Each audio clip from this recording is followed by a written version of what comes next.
ಶಿವ ಶಿವ ಅಭಿಷೇಕ ಪ್ರಿಯ. ಶಿವರಾತ್ರಿಯ ದಿನ 4 ಯಾಮಗಳಲ್ಲಿ ಪೂಜೆಯನ್ನು ಮಾಡಲಾಗುವುದು.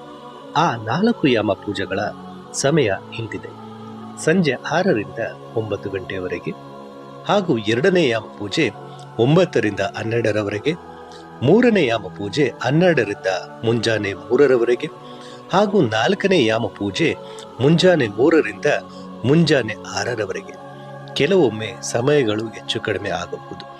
ಇನ್ನು ಶಿವರಾತ್ರಿಯ ದಿನ ಯಾವ ಮಂತ್ರವನ್ನು ಜಪಿಸುವುದರಿಂದ ಶಿವನ ಒಲಿಯುವನು ಎಂದರೆ, ಶಿವನಿಗೆ ಶಿವಪಂಚಾಕ್ಷರಿ ಮಂತ್ರ ಅತ್ಯಂತ ಶ್ರೇಷ್ಠವಾದದ್ದು. ಇನ್ನು ರುದ್ರಾಕ್ಷಿ ಇಲ್ಲದವರು ಹಾಗೂ ಜಪಮಾಲೆ ಇಲ್ಲದವರು ಹೇಗೆ ಜಪ ಮಾಡಬಹುದು ಎಂದರೆ, ತ್ರಿದಳದ ಬಿಲ್ವಪತ್ರೆಯನ್ನ ಕೈಯಲ್ಲಿ ಹಿಡಿದು ಜಪ ಮಾಡುವುದರಿಂದ ರುದ್ರಾಕ್ಷಿ ಜಪ ಮಾಡಿದಷ್ಟೇ ಫಲಗಳು ನಿಮಗೆ ಸಿಗಲಿವೆ. ಶಿವರಾತ್ರಿಯ ದಿನ ವಿಶೇಷವಾಗಿ ಜಾಗರಣೆ ಮಾಡುವುದು ಹಾಗೂ ಶಿವನ ಮಂತ್ರವನ್ನು ಜಪಿಸುವುದು ವಿಶೇಷ.